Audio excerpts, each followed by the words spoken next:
In the black mountain hills of Dakota, there lived a young boy named Rocky Raccoon.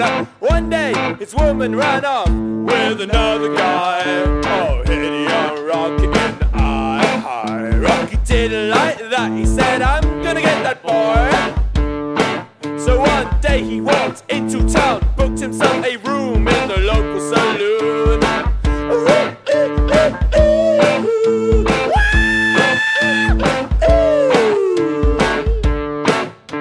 Rocky Raccoon checked into his room, only to find Gideon's Bible.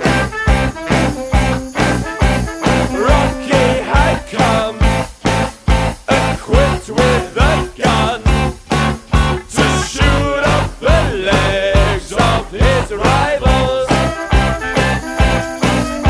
His rival, it seems, had broken his dreams by stealing the girl of his fancy. Her name was McGill, she called herself Lil, but everyone knew her as Nancy. Now she and her man, who called himself Dan, were in the next room at the hotel. Rocky burst in, and grinning a grin, said, Danny boy, this is a showdown. Daniel was hot,